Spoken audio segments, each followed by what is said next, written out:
ada tugas kelompok dari agama untuk mewawancarai aktivis atau tokoh ya, agama gitu ya Pak. Jadi kita memilih untuk aktivis yaitu Bapak saya dari kelompok saya dari SMK saya karangan dari SMK saya dari SMK dan saya Joseph.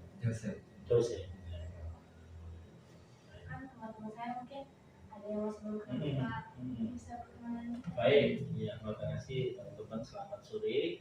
Saya namanya Yohanes Baptis Sutarno, SPD ya, saya mengajar dan juga aktivis sekretariat paroki di Salib Suci Purwakarta.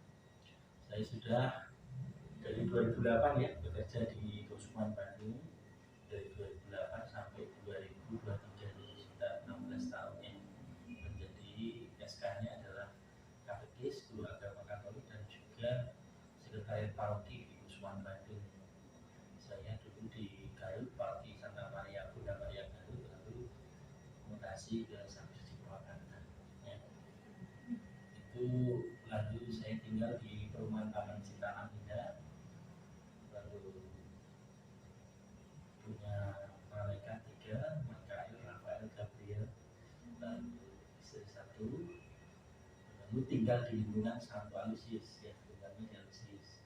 Kalau Jose di lingkungan Markus ya, lalu Juman di lingkungan Clara, Santa Clara, Caroline di Laurentius, lingkungan Santo Laurentius, dan Isabel di lingkungan Martin Stefanus ya, Stefanus ya itu. Silakan.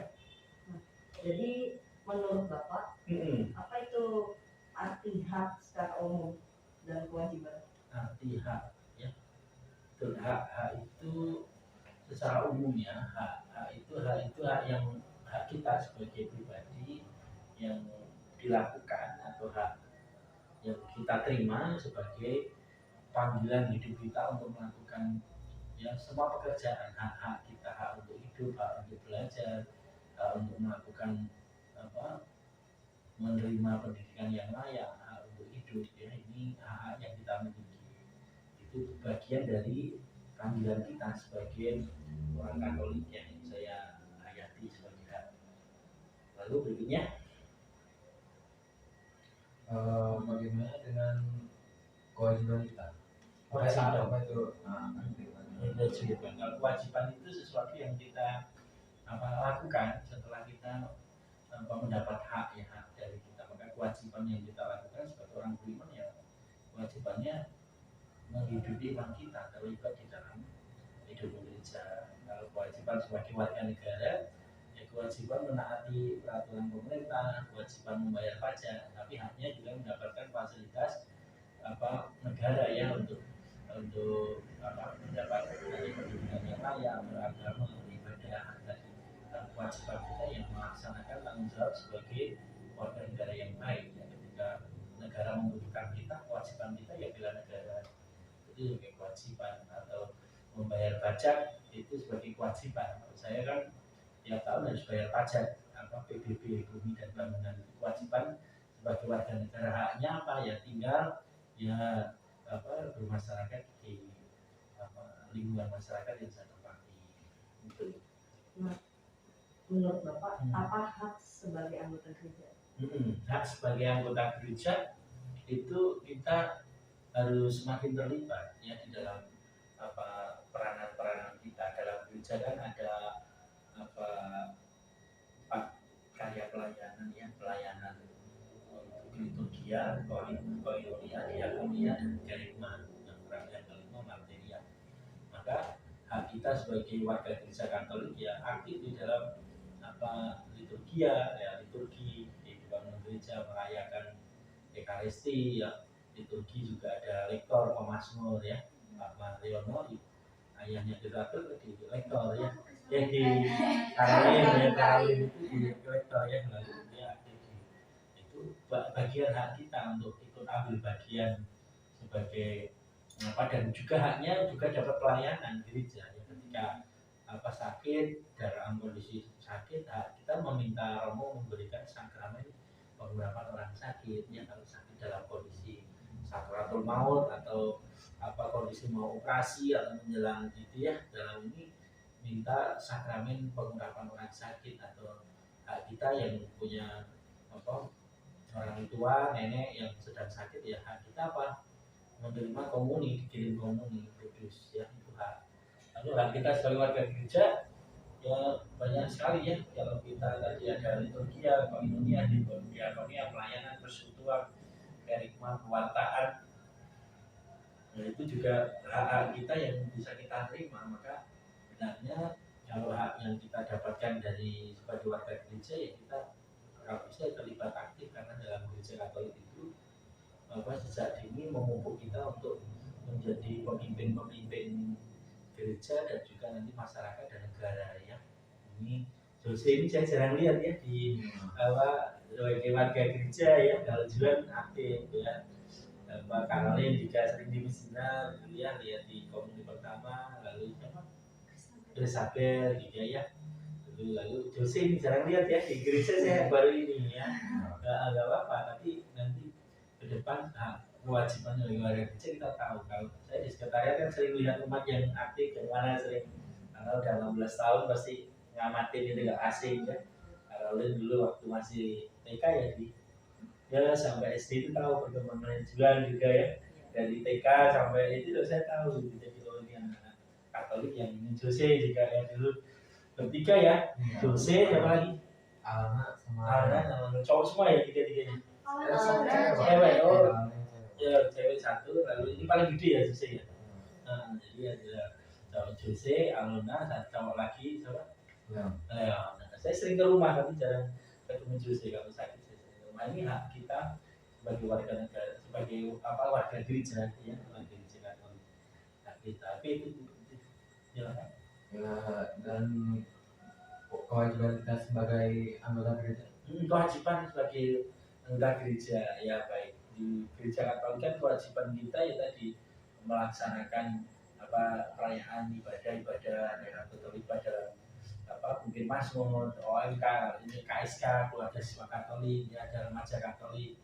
Bu Belo kan ketua bina iman remaja Katolik. Bagaimana kewajiban kita juga menghidupkan, menggerakkan bagaimana remaja-remaja Katolik berkumpul, itu kan kewajiban kita untuk nantinya bertumbuh berkembang. Kan selama ini belum pernah ketemuan ya remaja dari Talenta, remaja Yosudarso, remaja Katolik negeri gitu ya, nanti bisa pernah ya di Talenta pernah mengadakan panggilan, aksi panggilan waktu itu banyak sama biarawan dengan prater ya, itu bagus sekali kan. Itu kewajiban kita untuk memupuk panggilan ya, ada memupuk panggilan itu jadi pastor, jadi suster ya, jadi bruder, jadi frater. Itu ini juga kewajiban kita untuk memupuk bahwa gereja Katolik kan sumbernya ada 3 ya, sumbernya satu kitab suci, tradisi, dan magisterium.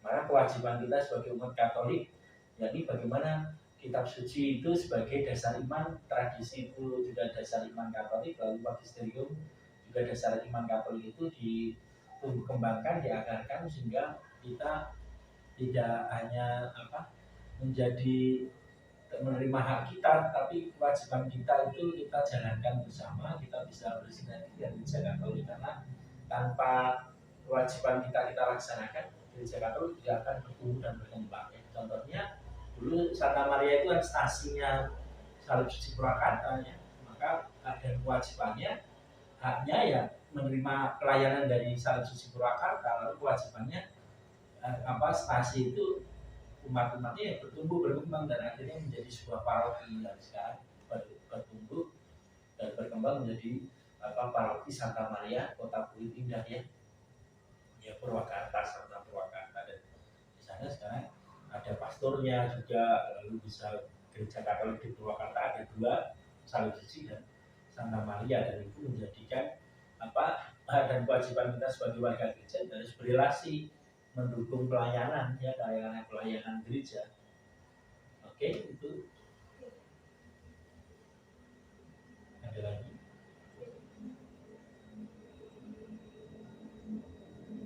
Kalau sebagai anggota yang di masyarakat tuh Oh iya, hak di masyarakat ya. Kalau saya nanti di Satgas Toleransi atau juga di kalau orang dari mendengar yang populer itu forum kerukunan umat beragama. Ya kita sebagai warga masyarakat, ya bagaimana kita sebagai orang Katolik terlibat di dalam pembangunan Kabupaten Purwakarta di tengah-tengah masyarakat, di RT, di RW, di lingkungan yang mengenal kelurahan kita sama kita, bupati kita ya. Lalu ketika ada kegiatan-kegiatan, ya hak kita untuk mendorong supaya pembangunan kita sebagai bagian dari masyarakat untuk kritis juga ikut ambil bagian, jangan sampai kita menjadi tamu di rumah sendiri, lalu di kota sendiri, di lingkungan sendiri menjadi tamu tapi tidak ikut ambil bagian. Maka hak kita itu juga wajib kita dorong ya supaya tidak pasif di masyarakat ya. Kalau saya juga aktif lalu menggerakkan bagaimana Gereja Katolik itu didorong untuk mewujudkan sukacita persaudaraan dalam keberagaman, sehingga Gereja Katolik selalu aktif, selalu ikut terlibat di dalam pertemuan-pertemuan dengan tokoh-tokoh masyarakat, dengan tokoh-tokoh agama, dengan bupati, dengan masyarakat dengan sekda gitu ya, sehingga akses komunikasi dengan pemerintah selalu berjalan dengan baik ya. Dengan lalu hak kita jalankan, kewajibannya juga kita jalankan, hak sebagai warga masyarakat ketika haknya kita sudah kita lakukan, kewajiban kita juga lakukan, nanti hak kita juga mendapat biasanya bantuan. Lalu ketika ada dana kegiatan untuk pembangunan sarana ibadah atau perbaikan untuk pengembangan gereja dan sebagainya, ya kita ajukan, dan itu saling melengkapi karena gereja itu bukan sebuah lembaga sosial, tetapi lembaga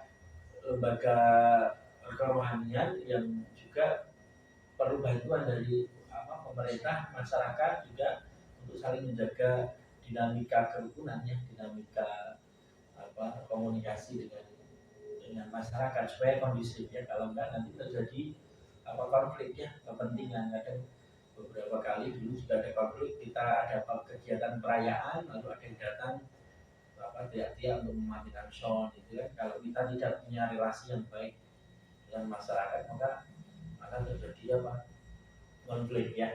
Beberapa kali di Purwakarta kita berusaha untuk selalu berrelasi dengan masyarakat sekitar, dan sebagai hak kita ya harus menjalankan membangun atau mewujudkan relasi toleransi antar umat beragama. Berarti relasi itu penting ya Pak, antara gereja dan masyarakat. Sangat penting, karena tanpa ada relasi, kalau kita menutup diri gereja, lalu nanti orang akhirnya kan a priori berpandangan sempit ya tentang Gereja Katolik. Gereja Katolik kan artinya kan Katolik itu kan umum, universal, terbuka. Maka dari situ ada keterbukaan antara Gereja Katolik dengan masyarakat, lalu masyarakat juga kita ambil bagian. Maka di dalam pendidikan agama Katolik, bagaimana gereja juga dalam capaian CPATP-nya adalah ada juga masyarakat, Yesus Kristus, gereja, masyarakat. Maka masyarakat juga bagian penting dalam kehidupan gereja ya, karena di dalam gereja tidak lepas dari masyarakat ya. Pasar dan altar dari altar ke pasar itu dulu waktu Monsignor Alexander mengatakan dari pasar ke altar, dari gereja yang memasyarakat.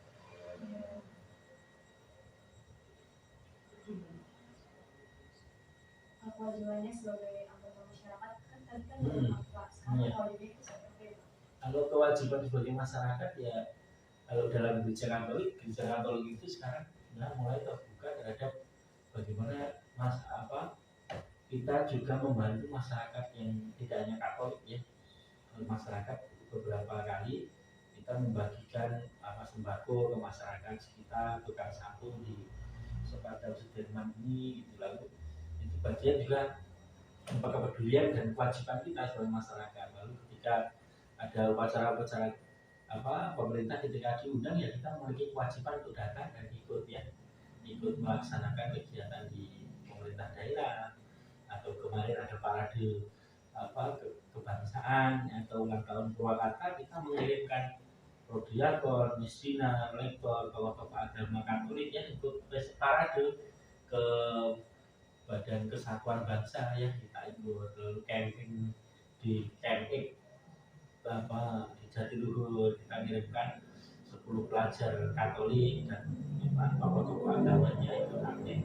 Ini kewajiban kita ketika pemerintah atau masyarakat membutuhkan kita datang ya, atau kita diminta menjadi pemateri toleransi beragama di masyarakat membutuhkan pemateri dari Katolik, kita datang, siap datang menjelaskan pandangan Gereja Katolik atau ajaran Paus Fransiskus yang mengajarkan tentang Fratelli Tutti, tentang persaudaraan kemanusiaan, tentang dokumen-dokumen Fratelli Tutti, bagaimana kewajiban Gereja Katolik terhadap orang lemah, miskin dan tersisih ya, bagaimana peduli terhadap masyarakat yang rentan, yang menderita sekarang, kasus-kasus stunting, kasus-kasus kemiskinan atau kelangkaan selama COVID-19. Kewajiban kita ya vaksinasi, menggerakkan umat Katolik untuk ikut vaksin ya, mendorong pemerintah, mendorong masyarakat Katolik untuk ikut vaksin ya, untuk vaksin. Lalu orang Katolik menjadi pelopor vaksin pertama, kedua, ketiga, kita cari ya, dapat jatah lebih banyak ya, orang Katolik lalu kita daftarkan ke ini. Maka kewajiban kita mentaati tadi ketika ada pemerintah atau masyarakat yang baik, kita yang tingkat RT posyandu gitu ya, kewajiban kita yang bantu posyandu, kita bantu kegiatan-kegiatan menambah makanan di posyandu atau di tingkat RT kan ada posyandu ya, kita bantu bulanan yang kita bantu juga. Lalu dari situ kita kewajiban kita ya mendorong supaya masyarakat dan lingkungan itu terjaga dengan baik sebagai satu kesatuan, bahwa gereja tidak lepas dari bagian dari masyarakat. Jika kewajiban tidak dijalankan nih Pak, apa yang akan terjadi? Kalau kewajiban kita tidak jalankan, maka akan terjadi gesekan, akan terjadi konflik ya, karena hak dan kewajiban itu ketika sudah kita melaksanakan kewajiban kita, hak kita harus didapatkan, atau sebaliknya hak kita sudah dapatkan maka kewajiban kita harus menyelesaikan ya. Karena kalau di tingkat kelurahan, hak kita sebagai warga masyarakat di situ harus membayar PBB, maka kewajiban kita yang harus bayar PBB itu menjadi syarat untuk mendapatkan kartu keterangan atau syarat yang lain untuk membuat KK dan sebagainya, itu harus lunas PBB. Itu kan mau menandakan bahwa antara hak dan kewajiban harus dijalankan secara bersama-sama. Kalau tidak ya terjadi stagnan, diam nanti nggak akan bergerak ya, nggak akan saling mendukung ya.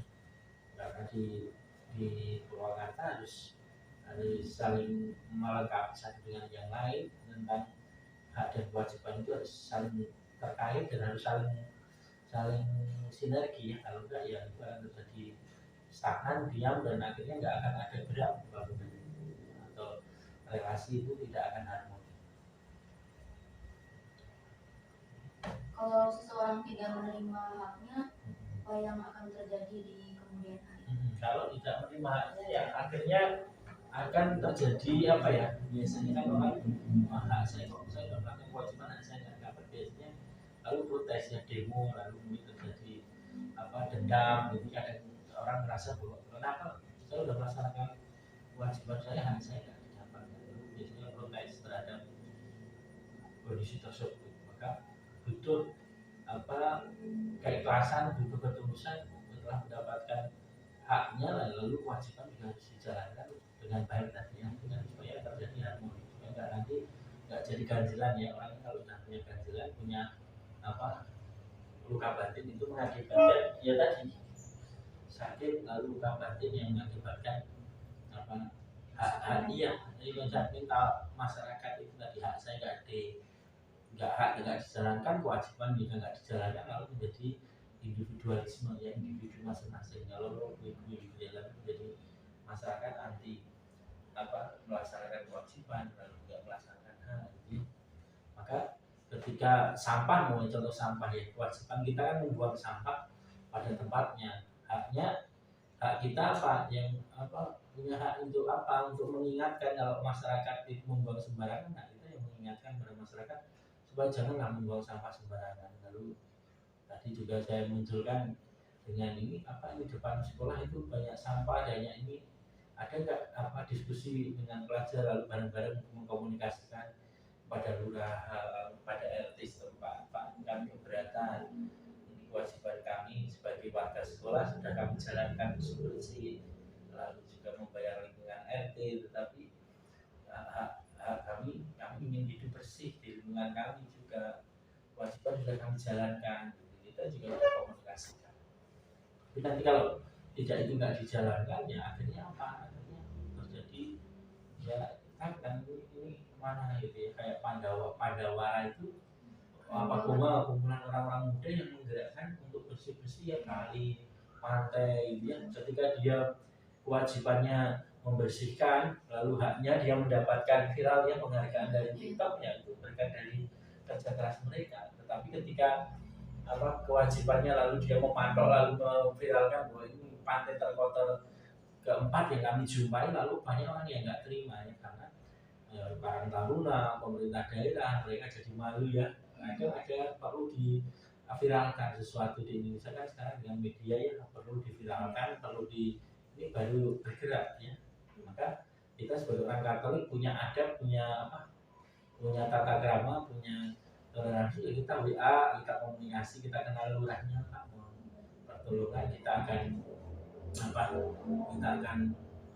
bersihkan, tidak bisa warganya, kami warga sekolah bisa dibantu. Ini kan terjadi hak dan kewajiban berjalan dengan baik ya. Bekerjasama, sinergi ya. Kalau gelisah kan juga kalau masuk sekolah lihat kasur di ujung sana, lihat kayu, itu kan gelisah kan. Nanti sebagai kurang nyaman ya, kita masuk sekolah bersih, rapi, masuk sekolah kalian kita depannya asrama polisi ya, ini perlu dialog. Dia sampai sebelah sana ya, itu asrama polisi, padahal polisi biasanya terkenal dengan kebersihan gitu ya. Jadi harus ada gerakan, harus ada komunikasi supaya semua jalan, tapi tidak merusak relasi dengan kelurahan, dengan RT, harus soft ya, harus pelan, butuh waktu pendekatan, tidak lalu demo motor jadi konfliknya itu dan konflik jadi nggak enak kan, bahwa ini mau jadi pahlawan ya sekolah ini gitu. Jadi pelan-pelan kita dekati, kalau kesulitan ya nanti kita pinjam ke dinas lingkungan hidup, kalau ini ada kayu-kayu yang kita tolong ke distarkin, kita harus tahu birokrasi supaya nanti pelan intinya. Saya juga gelisah juga di lingkungan saya sendiri di RT juga, kewajiban saya membayar tiap bulan 30.000 sudah kami saya jalankan, tapi hak saya untuk mendapatkan selokan bersih itu kadang nggak saya dapatkan ya. Kadang kotor, semua diem ya, kita lapor ke pengurus, Pak, ini mohon pertolongan, selokan sudah kotor, itu sudah tersumbat, nanti jadi nyamuk, jadi penyakit, demam berdarah, mohon pertolongan untuk kerja bakti ya. Nanti hari Minggu kerja bakti, saya kan Minggu kerja nanti ya, kewajiban saya menyiapkan mungkin aqua 1 dus ya, maaf nggak bisa ikut. Nah, ini yang saya jalankan di masyarakat. Ini kemarin juga saya selasa keliling kok masih banyak selokannya, banyak plastik, banyak sampah ini di lingkungan saya. Jadi kita perlu komunikasi dengan baik dengan pengurus, Pak, ini minta tolong bagaimana caranya supaya semua berjalan dengan baik. Maka ketika itu dijalankan dengan baik, kita aman ya, walaupun dari orang Katolik di tengah-tengah dari 100 kakak itu saya Katolik hanya sendiri, yang lain Islam gitu ya, bisa berjalan dengan baik, bisa doa, bisa kegiatan rosario, kegiatan misa, ada kegiatan lingkungan. Tapi ya pelan-pelan harus menyadarkan masyarakat tentang kewajiban dan hak itu supaya dijalankan dengan benar ya, harus dijalankan supaya semua berjalan dengan baik ya, tentang kehidupan bermasyarakat, hidup gereja, di keluarga gitu ya, yang paling kecil. Maka dari keluarga belajar banyak tentang pengalaman untuk melaksanakan kewajiban dan hak. Dan yang saya nanti berarti kan hak dan kewajiban itu sangat penting dalam kehidupan sehari-hari. Nah, alasannya itu gimana ya, Pak? Kenapa hak sama kewajiban itu sangat penting dalam kehidupan sehari-hari? Iya, karena dalam kehidupan sehari-hari kewajiban hal itu sangat riskan dan penting untuk dijalankan, karena itu untuk menjalankan harmonisasi ya, untuk menjalankan supaya dinamika kewajiban dan hak itu selalu melekat pada kehidupan manusia, dan itu tidak bisa pungkiri dan semua harus dijalankan sesuai dengan fungsi dan tupoksinya. Karena ketika hak dijalankan, maka kewajiban yang kita terima itu akan selalu beriring sejalan gitu ya, tidak terpisah-pisah. Ketika kita jalankan hak, ya hak kita yang kita tuntut terus tanpa menjalankan kewajiban. Untuk seperti yang sudah Bapak bilang kemarin kan hari kan relasi Pak penting penting banget nih. Nah, kalau gereja kalau ini tuh relasinya cukup bagus gak sama masyarakat sekitar. Begitupun dengan gereja yang lain untuk saat ini tuh bagaimana relasinya? Dengan sebaliknya masyarakat dengan gereja gitu. Kalau menurut saya selama ini pastor paroki itu sangat baik ya, Pastor Narton, Pastor Tejo memberi peranan kepada umat Katolik untuk menjalankan kewajiban atau sebagai warga gereja dan warga masyarakat ya. Karena di dalam fokus pastoral tahun ini adalah sehati sejiwa mewujudkan sukacita hidup berbangsa. Artinya apa? Artinya mendorong umat Katolik untuk aktif dalam kegiatan bermasyarakat, relasi dengan gereja lain. Selama ini memang relasi dengan gereja Kristen ya, dengan Hindu, Buddha, Katolik dan juga Islam itu menurut saya sudah menjalin relasi dengan baik ya. Karena dari situ artinya kita punya peranan ya. Saya sendiri aktif sejak 2014 ketika datang di Purwakarta sampai hari ini 2023 aktif di Satuan Tugas Toleransi dan dapat SK dari Bupati ya, bahwa ini Pak Yohanes silahkan masuk di Satgas Toleransi, lalu menggerakkan toleransi di tingkat yang dasar, di dasar ya SD, SMP, lalu SMA, SMK dan perguruan tinggi. Kita pupuk terus, dikaitkan terus tentang toleransi beragama, tentang kewajiban kita untuk aktif membangun relasi dengan gereja Kristen. Karena gereja Kristen di Purwakarta ada 23 gereja yang dinominasi banyak sekali ya, gereja Tabernakel, gereja Kristus, HKBP, gereja macam-macam gereja, Pasundan, lalu banyak sekali gereja-gereja yang lain, Alkibo dan lain-lain. Lalu dengan Islam juga ada Muhammadiyah, ada LDI, ada NU ya, ada Persis ya. Itu kita jalankan tiap hari raya Lebaran, kita kunjungan ke sana, silaturahmi ke tokoh-tokoh agama, ke BWM, ke Ansor, ke Gerakan Pemuda Ansor, PMI, Gedung Dakwah gitu ya. Itu kita jalankan semua ya, supaya membangun relasi. Bahwa ini orang Katolik ini membangun relasi dengan masyarakat sekitar supaya tidak terjadi tadi terjadi tadi konflik antar umat beragama. Karena kita di Purwakarta sebagai umat Katolik perlu membangun itu relasi-relasi yang baik dengan agama Hindu, dengan agama Buddha, Konghucu ya. Kita sering kunjungan ya. Itu tidak hanya tingkat tokoh agama, yang misalnya dari SD, SMP, SMA diajarkan supaya terbiasa mengunjungi mereka, dialog dengan mereka, supaya tidak ada pandangan negatif tentang agama lain. Karena terjadi konflik itu karena kita tidak mengenal relasi baik dengan agama lain. Kita maka hanya menjustifikasi bahwa agama ini salah, agama ini mengajarkan konflik, yang ajaran agama ini mengajarkan sesuatu, lalu terjadi negatif fanatik sedikit atau negatif terhadap agama.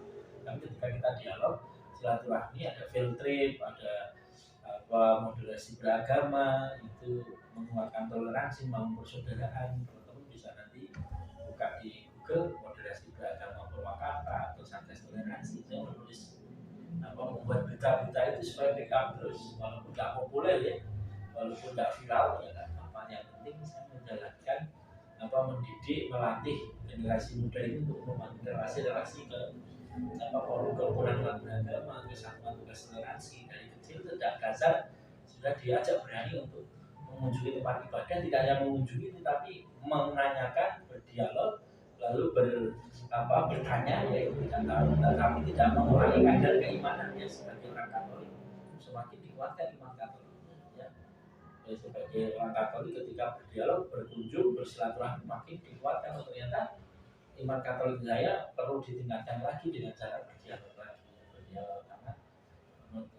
STAT, dalam dokumen Nostra STAT bagaimana mengajarkan umat Katolik untuk mau membangun toleransi kerukunan beragama, sehingga dengan itu Gereja Katolik Islam Suci Purwakarta mudah diterima dan tidak mudah terjadi konflik ya terhadap masyarakat lingkungan, karena selalu terbuka ya, selalu membuka diri dan juga mau terlibat di dalam setiap permasalahan baik sosial, kemanusiaan, baik keagamaan, baik dalam pemerintahan, selalu hadir, selalu terlibat. Dan ternyata orang Katolik tidak mencari keuntungan tetapi membawa berkat, karena orang Katolik itu harus menjadi berkat bagi orang lain ya, jangan karena menguntungkan orang lain, membahagiakan orang lain. Nah, itu menjadi prinsip yang tidak menjadi merugikan orang lain, itu menjadi prinsip untuk membangun relasi dengan masyarakat.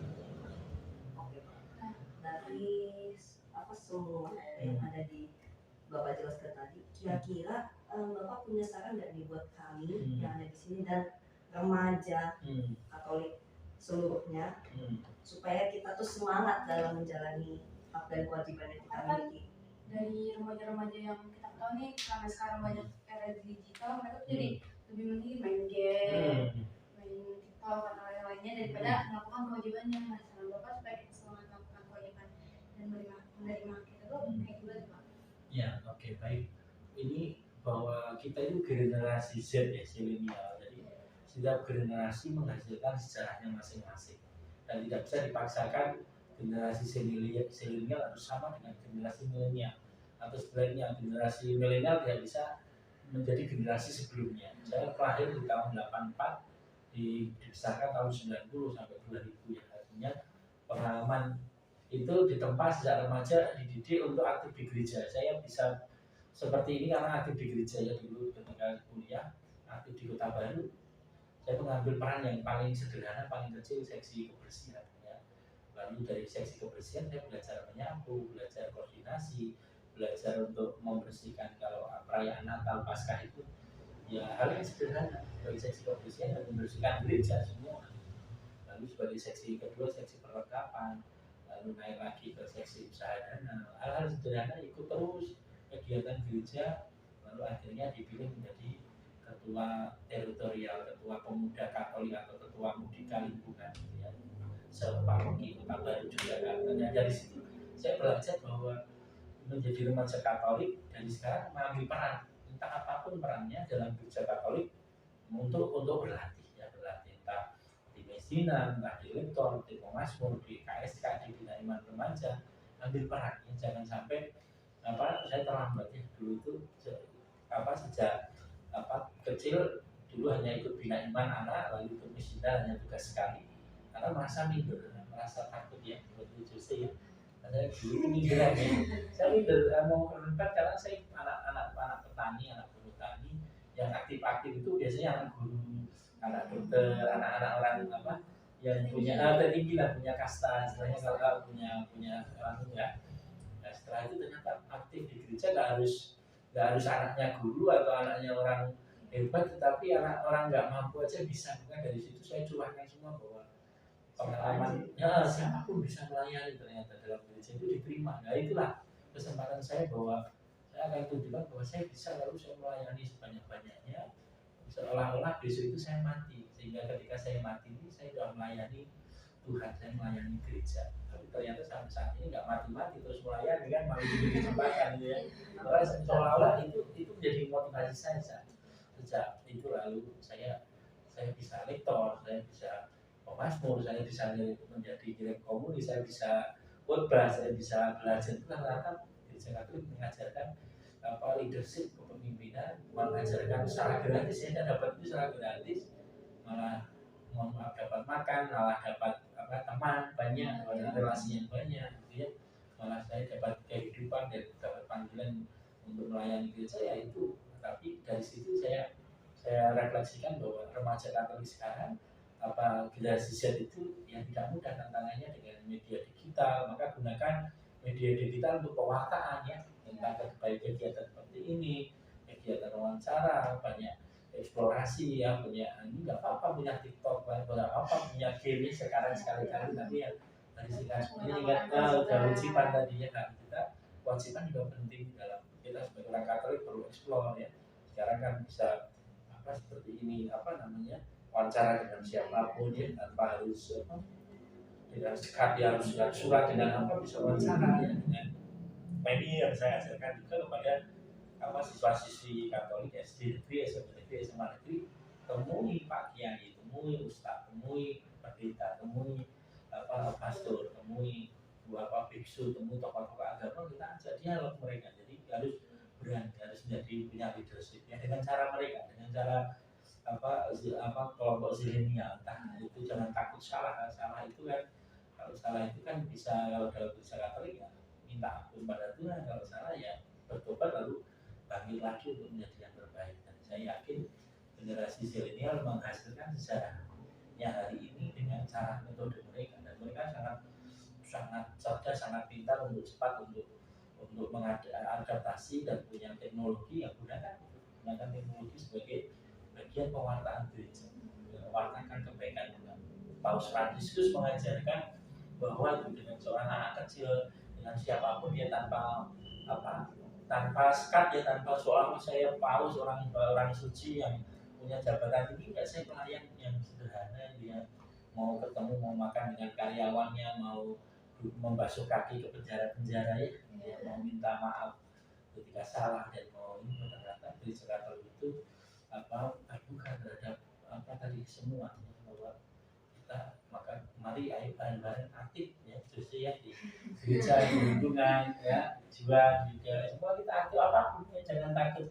Tuhan itu memberi kita kesempatan, lakukan semua yang terbaik. Tuhan memberi berkat-berkat yang kita terima ya, maka ini yang kita laksanakan hari ini. Kita harus maju ke depan ya, sebagai remaja Katolik untuk terlibat aktif. Nah, di sekolah punya peranan kan, banyak diajarkan sekarang profil belajar Pancasila, proyek-proyek yang kita bisa. Kita nggak dapat profil belajar Pancasila, karena kita kan kurikulum masih kurikulum K13. Betul, K13 ya. Tapi kan paling enggak ini kita udah mulai dikasih mencoba untuk ya. Ini kan bagian juga proyek kan, komunikasi kan ya. Itu kira-kira itu ya. Mungkin silahkan bertumbuh berkembang sesuai dengan hak dan kewajiban, aktif dalam peranan. Itu banyak relasi dengan komunitas agama, tapi juga jangan lupa berdoa. Karena kita orang Katolik sumbernya ke kitab suci, tradisi magisterium, itu harus pegang teguh, harus kuat iman kita ya. Dan sampai kita akan nanti tantangan ke depan sebenarnya itu ditantang dengan banyak hal ya. Media kalau kita nggak bisa kontrol, kita kecanduan media, lalu kita punya agama baru, agamanya media agama handphone ya, jadi agama baru ya. Mereka lebih asik berdoa sekarang. Dulu kan sudah terbiasa misa online ya, terbiasa dengan homili online, lebih menarik ya, tapi butuh seperti ini. Sebenarnya yang online itu bikin ngantuk sih, lebih seru berinteraksi ya, kita ya kan pasti langsung interaksi sama yang lain. Kalau di online kan sendiri jadinya ngantuk, ketiduran, bosan ya. Betul. Baik, kalau dari itu maka disadari, direfleksikan, maka sebagai remaja Katolik harus selalu melihat pengalaman, lalu konteksnya, lalu refleksi, aksi, evaluasi. Itu terus dari pengalaman, kita lihat pengalaman kita sehari-hari. Teman-teman sudah buat ya refleksi pengalaman, 3 pengalaman baik, 1 pengalaman rohani yang ditulis. Itu kan bagus sekali untuk membuatkan pengalaman, konteks, refleksi, aksi, evaluasi tiap hari selalu ditulis. Dan itu hal yang menarik di talenta, dan itu menjadi penguat karakter, menjadi pelajar kita semakin dikuatkan menjadi orang Katolik itu punya pengalaman baik, entah menyapu, mengepel, menyetrika, membersihkan selokan, lalu berdoa, rosario, berdoa malam. Itu kan rutinitas tapi nggak kita sadari, tapi kita tuliskan dan menjadi berkat kalau terus menerusnya. Seperti Mother Teresa itu tiap hari dia tulis, lalu melakukan, tulis, lakukan. Jadi aksi refleksi evaluasi, itu berjalan dengan baik. Itu menjadi kekuatan nanti sebagai remaja Katolik. Gunakan aksi, refleksi, evaluasi. Ketika melakukan sesuatu aksi, refleksikan, dituliskan, evaluasinya apa yang bisa saya perbuat lebih baik lagi ke depan. Terus nanti akan menjadi karakteristik yang menyeluruh, yang populis, yang humanis. Nah dari kan pertanyaan kita kan ada suka dari wawancara kita ini, kira-kira refleksi Bapak dulu percaya sama kita tuh gimana tuh? Refleksi saya pertama, saya bersyukur ya perjumpaan dengan teman-teman, dengan keberanian, dengan apa kemudian jam setengah tadi. Dari situ saya merefleksikan bahwa Tuhan itu baik ya. Tuhan itu maha kasih, Tuhan cinta. Maka ketika kita bertumbuh di dalam iman, harapan, dan kasih, juga kita menghayati spiritualitas Yesus yang baik hati, yang murah hati, maka dari refleksi ini saya mendapatkan bahwa hak dan kewajiban itu memang harus seiring sejalan dan harus dijalankan dengan sebaik-baiknya, baik sebagai kewajiban gereja, hak kita sebagai warga gereja, sebagai masyarakat, dan hak kewajiban di keluarga itu harus jalan seiring berjalan dinamis, dan itu menjadi kekuatan rohani kita untuk menjadi pribadi-pribadi yang kuat, yang tangguh, yang kokoh untuk ke depannya. Mudah-mudahan ini menjadi kekuatan iman, menjadi semangat untuk bahwa kita memilih Yesus itu sebagai jalan kebenaran dan hidup. Tidak ada seorang pun yang datang kepada Yesus kalau tidak melalui Yesus sendiri. Maka jalan kebenaran itu yang saya refleksikan menjadi kekuatan bagi teman-teman tadi menanyakan hak dan kewajiban itu harus kembali pada panggilan kita bahwa kita harus hidup di jalan yang benar. Jalan yang benar itu adalah jalan bersama Kristus, karena Kristus sendiri mengajarkan akulah jalan kebenaran dan hidup di dalam Yohanes 16 ayat 4 itu, akulah jalan kebenaran dan hidup. Maka teman-teman hari ini adalah menjalankan kebenaran dan kehidupan itu sendiri. Terima kasih Pak untuk bisa meluangkan waktunya dalam wawancara dengan Bapak. Ya, semoga setiap pesan yang Bapak berikan kepada kami semua, nggak cuma kami nih, semua orang mungkin. Ya, semoga pesan-pesan yang Bapak berikan itu bisa bermanfaat. Ya walaupun sedikit aja, sebenarnya ada bermanfaat. Terima kasih banyak ya Pak. Terima kasih. Mari kita berdoa mohon kekuatan Tuhan. Dalam nama Bapa dan Putra dan Roh Kudus. Amin. Allah Bapa yang Maha Baik, puji dan syukur atas berkat-Mu, kami beroleh berkat pencurahan dan hak dan kewajiban dari semua keluarga gereja, masyarakat dan juga harus sebagai kami pelajar-pelajar Katolik di SMP Talenta dan juga membangun persaudaraan dalam keberagaman. Berkati kami supaya kami beroleh apa yang Kau berikan hari ini menjadi kekuatan kami, bekal kami untuk melaksanakan panggilan kami menjadi garam dan terang dunia. Berkati kami supaya tetap jalan dalam kebenaran dan kehidupan, karena Engkau sendirilah jalan utama, jalan kebaikan dan kebenaran. Bapa kami yang ada di surga, dimuliakanlah nama-Mu, datanglah kerajaan-Mu, jadilah kehendak-Mu di atas bumi dalam surga. Berilah kami rezeki pada hari ini, ampunilah kesalahan kami, seperti kami pun mengampuni yang bersalah kepada kami, dan jangan masukkan kami dalam pencobaan, tapi bebaskanlah kami dari yang jahat. Dalam nama Bapa dan Putra dan Roh Kudus. Amin. Terima kasih. Tuhan berkati.